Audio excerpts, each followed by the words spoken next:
तो इन दोनों रूपों में अगर हम दोनों रूपों का प्रयोग करते हैं और जो मानक रूप है उसकी जगह ये दूसरा रूप प्रयोग करेंगे तो बड़ा भ्रम पैदा हो जाएगा। जैसे आप एक शब्द देखिए, हम लिखते हैं नीरव। रव माने वैसे कोलाहल होता है और नीरव माने चुप्पी होती है। तो कई लोग उसको क्या पढ़ सकते हैं, नीक, जिसका कोई अर्थ नहीं निकलेगा। तो ये जो भ्रम है, दो लिपि चिन्हों के दो रूप होने में ये बड़ी गड़बड़ है। एक और आप देखिए उदाहरण, एक उदाहरण है आपका घ। आप देखिए घ, घड़ा जो घ है वो आप ऐसे लिखते हैं, और जो ध धन है उसको आप कैसे लिखते हैं, इस तरह से लिखते हैं। ये देखिए ध को, तो हम बात करेंगे ध की। अब ध को अगर इस तरह से लिखेंगे, आप देखिए ये ध है, ये ध है। अगर हम इस तरह से लिखेंगे तो क्या होगा कि शिरोरेखा अगर कभी मिल गई, क्योंकि हस्तलेखन में ये संभावना तो बनी रहती है, हस्तरेखा अगर मिल गई तो क्या हुआ, कौन कहेगा कि ये ध है, ये तो घ ही है। इसलिए ध का एक रूप और है, और वो क्या है, लूप वाला।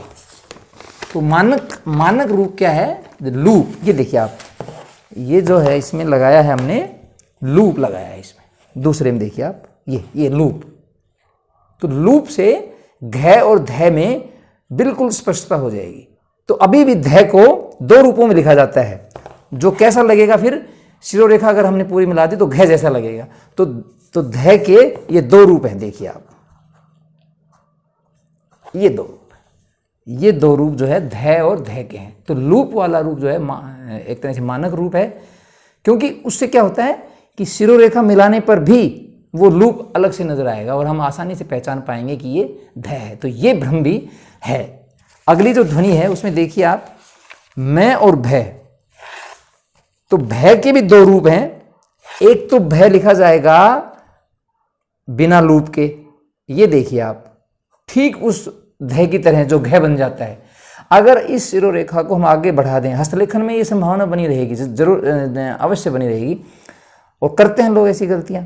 और अगर हमने इसको पूरा मिला दिया तो आप देखिए क्या बनेगा, ये मैं बन जाएगा। क्या बन जाएगा, ये मैं।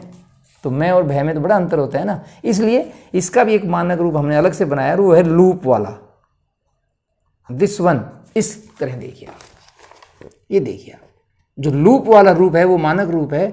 अगर आप शिरोरेखा को अब आगे बढ़ा भी देंगे तो भी वो लूप अलग से नजर आएगा और हम आसानी से पहचान पाएंगे कि ये भय है, मैं नहीं।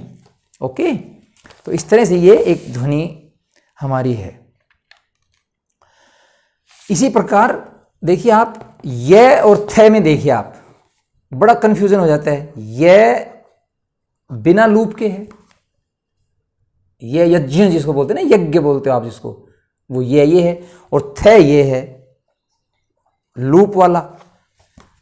कई बार हस्तलेखन में लूप को हम बड़ा ढीला ढाला लिखते हैं और ऐसे लगता है जैसे हमने ये कर दिया, और अगर शिरोरेखा आगे ले ली तो ये बन जाएगा। तो थ और ये में भी थोड़ा सा कंफ्यूजन बना रहता है।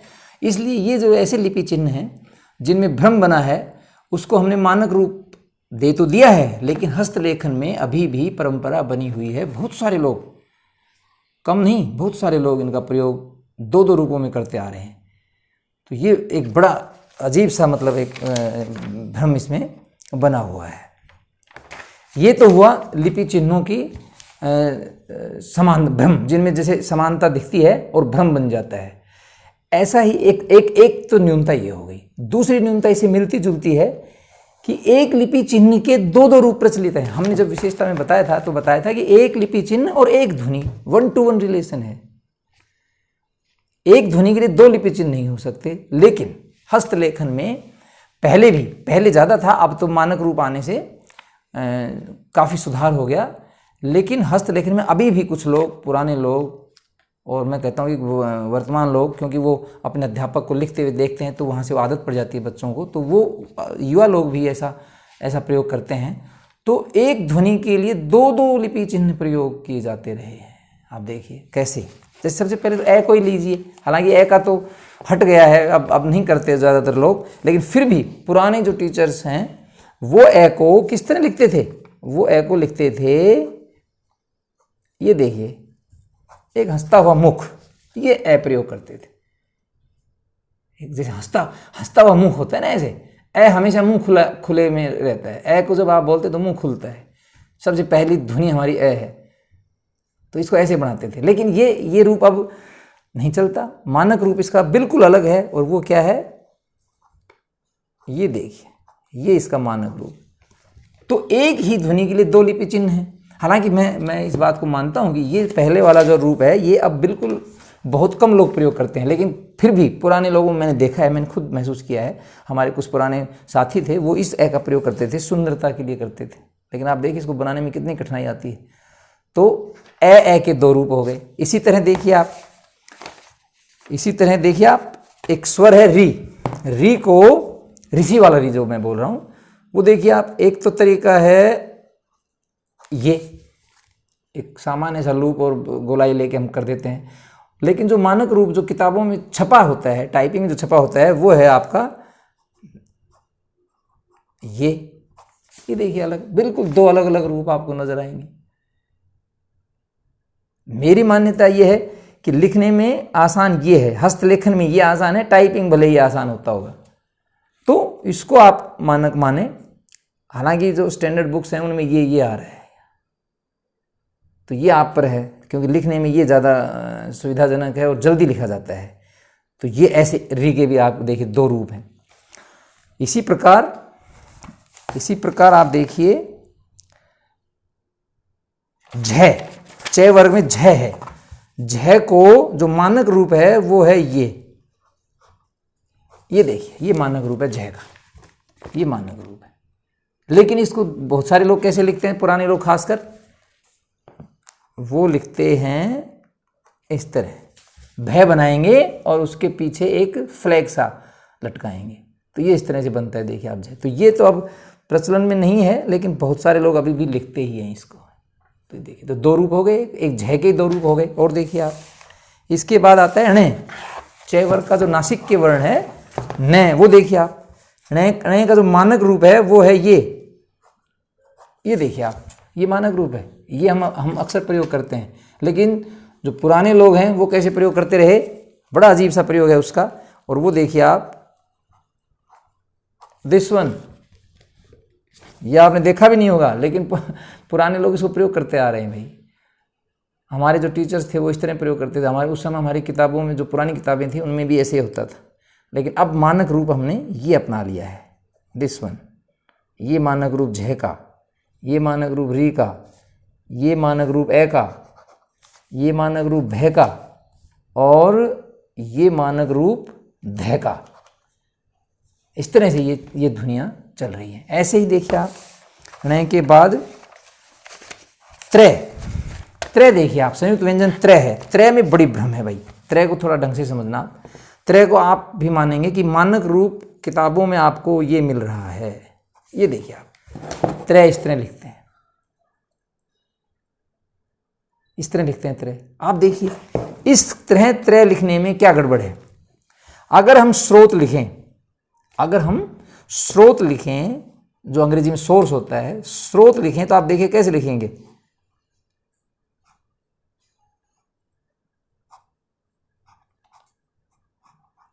ये देखिए, ये मैंने स्रोत लिखा है, किताबों में आपको देखना। इस स्रोत को कौन स्रोत पढ़ेगा, सबको ये लगेगा, और अक्सर लगता है, आज के विद्यार्थियों को भी लगता है, नए जो विद्यार्थी उनको भी लगता है। हम जब पढ़ते थे, छोटे थे, तब हम भी बड़ा अजीब सा लगता था। हम इसको क्या पढ़ते थे, और आप भी क्या पढ़ते, इसको स्रोत। क्यों? क्योंकि त्र को ऐसे लिखने से ये भ्रम पैदा हुआ है, जबकि है ये अलग। क्या है स्रोत? से में रह है, से लगाया और ये रह है। ये देखिए आप, श्रय संयुक्त व्यंजन है, आधा से और पूरा रह, जैसे आप प्रयोग करते आए हैं। ये देखिए, आधा से और पूरा रह, और फिर ओ की मात्रा, और ये देखिए स्रोत, इस तरह लिखिए।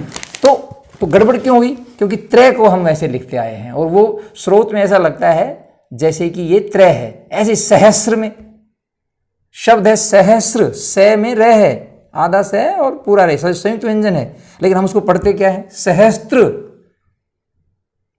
कितना गलत उच्चारण होता है। तो ये भ्रम क्यों हुआ? त्रय को गलत लिखने के कारण हुआ। तो मेरा ये मानना है, और शायद अब मानक पुस्तकों में इसको मान लिया गया है कि त्रय को कैसे लिखो, जैसे अन्य संयुक्त व्यंजन रे के बनाए जाते हैं, ठीक उसी तरह। कैसे? तय लिखो पूरा और फिर ये त्रय बनाओ। ये देखिए आप, ये त्रय बनाइए और फिर देखिए आप कोई गुंजाइश नहीं रहेगी। फिर आप सहस्त्र को सहस्त्र नहीं बोलेंगे, स्रोत को स्त्रोत नहीं बोलेंगे। ये जो उच्चारण की गलतियां हो रही हैं, ये हमारे लिपि चिन्हों के डबल रूप के कारण हो रही है। दो रूप प्रचलित हैं। तो मानक रूप मैं इसको मानता हूँ, और शायद अब जो हमारा मानकीकरण का जो वो है शब्दावली आयोग वगैरह, उन सब ने शायद इसको मान लिया है। एनसीईआरटी की पुस्तकों आदि में सब यही त्रय प्रयोग किया जा रहा है। इससे ही कन्फ्यूजन होता था, हो रहा है अभी भी। बहुत सारे टीचर्स भी आपको सहस्त्र बोलेंगे, बहुत सारे हिंदी के विद्वान इसको सहस्त्र बोल जाते हैं, स्त्रोत बोल जाते हैं। तो आप ध्यान दीजिए इसकी तरफ। तो त्रय को आप ऐसे लिखिए। तो इस तरह से ये जो है दूसरी जो न्यूनता थी वो थी डबल रूप की, कि एक ही लिपि चिन्ह है। हमने विशेषता में बताया था कि एक लिपि चिन्ह और एक ही ध्वनि, 1 to 1। लेकिन यहां हमने क्या देखा? एक ध्वनि लिपि चिन्ह 2। तो उसके लिए हमने बताया कि मानक रूप का प्रयोग किया जाना चाहिए, दूसरे रूप का प्रयोग नहीं। तीसरी देखिए कि देवनागरी लिपि में हमने पढ़ा था कि देवनागरी लिपि में प्रत्येक ध्वनि का उच्चारण निश्चित है और भिन्न है। किसी भी ध्वनि का उच्चारण दूसरी ध्वनि से नहीं मिलता, और इसीलिए वो लिपि चिन्ह भी अलग अलग हैं। लेकिन आपने एक बात नोट की होगी, और बहुत सारे लोग, देखिए आप, हमारा पूरा हिंदी समाज, और अब तो संस्कृत के बहुत सारे लोग जो आधुनिक जो लोग हैं सारे इस समय, वो भी एक ऐसा हमारा चिन्ह है, एक ऐसा लिपि चिन्ह है, संयुक्त व्यंजन है, गे, जिसको आप गे बोलते हो, ज्ञानी बोलते हो, आप ज्ञान बोलते हो, आप है ना, ज्ञात बोलते हो आप, जिसको ज्ञाता बोलते हो। वो क्या गलत नहीं है उच्चारण? हमने कहा कि लिपि चिन्ह का उच्चारण एक ही है, निश्चित है वो, और उससे अलग नहीं हो सकता। आप गे की उत्पत्ति देखिए, आप गे की उत्पत्ति देखिए, गे की संरचना, वर्ण विन्यास देखिए आप। गे को आपका जब विन्यास देखोगे तो क्या आता है उसमें? जय आता है प्लस ये आता है, ये संयुक्त व्यंजन किसका है? जय का और ये का, जय आधा है। तो क्या बोला जाना चाहिए ये? जब हमने कहा कि लिपि चिन्ह का एक ही उच्चारण होगा, अलग नहीं होगा, तो जय का उच्चारण अलग कैसे होगा? जय तो जय रहेगा ना। तो फिर और ये का ये, तो क्या बोलेंगे इसको? जय। जितने भी संस्कृत आचार्य हैं, गुरुकुलों में आप देखिए, गुरुकुलों के आचार्य देख लीजिए, और संस्कृत के जो प्रकांड पंडित हैं उनको देख लीजिए, और जो संस्कृत को वास्तव में गंभीरता से लेते हैं उनको देख लीजिए। कभी भी ज्ञान नहीं बोलेंगे, वो जान बोलेंगे, जानी बोलेंगे, जाता बोलेंगे, जे बोलेंगे, गे को। हम क्या कर रहे हैं? गै ध्वनि ले आए। ज्ञान को हम क्या बोल रहे हैं? ज्ञान को हम क्या बोल रहे हैं? आधा गै या न। देखिए आप, हम ये कर रहे हैं। तो भाई ये तो बड़ी गड़बड़ हो गई। जय को हम गय कैसे बना सकते हैं? तो ये एक देवनागरी लिपि में, ये हिंदी भाषा के संदर्भ में विशेष है। संस्कृत वाले में मानता हूं ज्यादातर लोग जय ही बोलते हैं, वो जय, जान, ये की ध्वनि आनी चाहिए जय के साथ। तो आप इस बात को नोट कीजिए। और बड़ा ये हिंदी भाषा में तो ये भाई सब लोग ज्ञान ही बोलते हैं, और अब तो मेरे ख्याल से छूटेगा नहीं। सभी लोग, हम भी, मैं भी जो बता रहा हूँ मैं आपको, मैं भी ऐसे ज्ञान ही बोलूँगा। मैं अलग से कहाँ से जिस दिन बोल देता हूँ आप बड़े असहज हो जाओगे। हिंदी भाषी कोई भी ज्ञान को जान बोल देगा तो आप कहोगे क्या बोल रहे हो भाई? तो ये चीज़ है। तो एक ये है कि भाई हम कह रहे थे कि एक लिपि और एक ही उच्चारण, यहाँ तो लिपि चिन्ह का उच्चारण अलग हो गया, उसके मूल उच्चारण से भिन्न हो गया। तो एक ये बात थी इसमें, और तो इसमें है नहीं, और तो सब सही है। जैसे त्रय में तय और र है, क्षय में क और स है। हाँ, क्षय में कई बार गड़बड़ कर देते हैं हम। क्षय का जो संयुक्त व्यंजन है वो क्या है? आधा क है और उसमें षटकोण वाला स है। ये देखिए आप, मूर्धन्य स है, तो इसके उच्चारण क्या होने चाहिए? क्षय, क्षय। जबकि हम क्या बोल रहे हैं? इसको क्षय बोल रहे हैं। भाई क्षय में और क्षय में बड़ा अंतर है।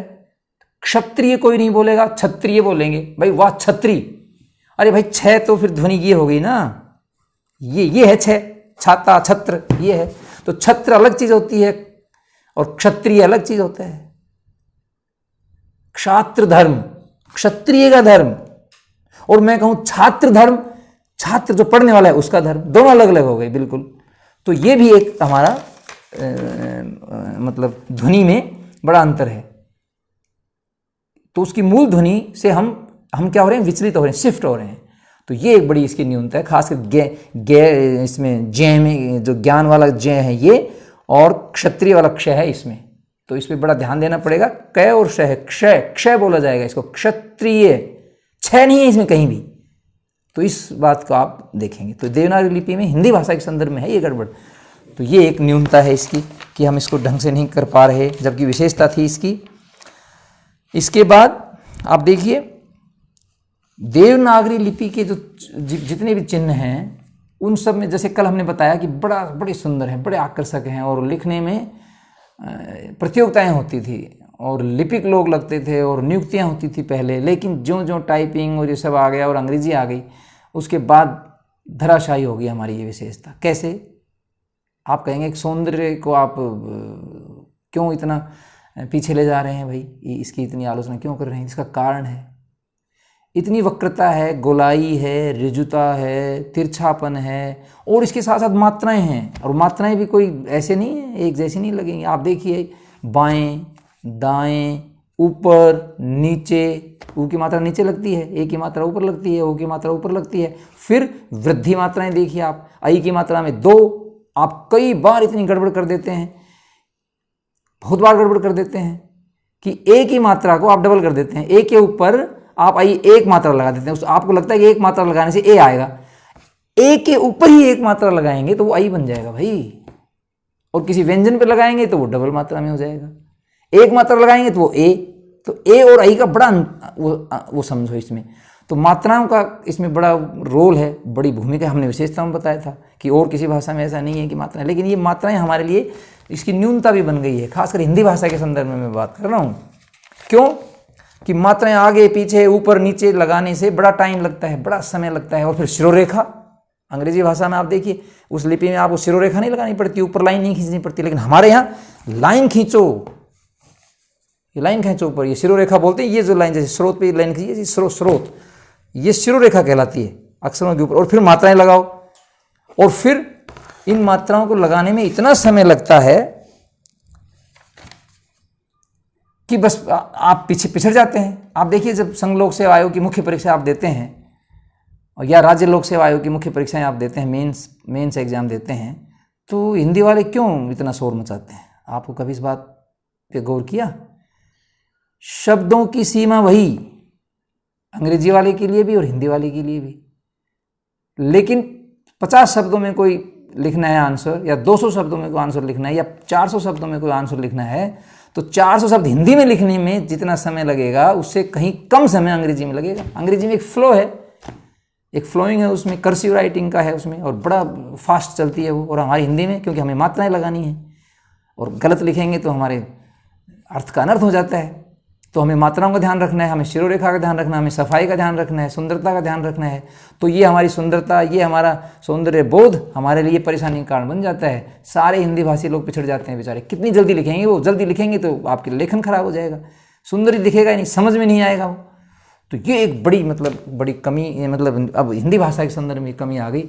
तो यूपीएससी में इसमें विरोध का कारण ये होना चाहिए कि भाई या तो हिंदी के शब्द कम करो, या फिर ये तो कोई बात नहीं हुई भाई, क्योंकि अंग्रेजी क्योंकि अंग्रेजी तो जल्दी लिखी जाती है, कर्सिव राइटिंग है वहाँ पर, यहाँ ये जल्दी नहीं लिखी जाती। तो इसके लिए कुछ ना कुछ करना चाहिए लोक सेवा आयोगों को।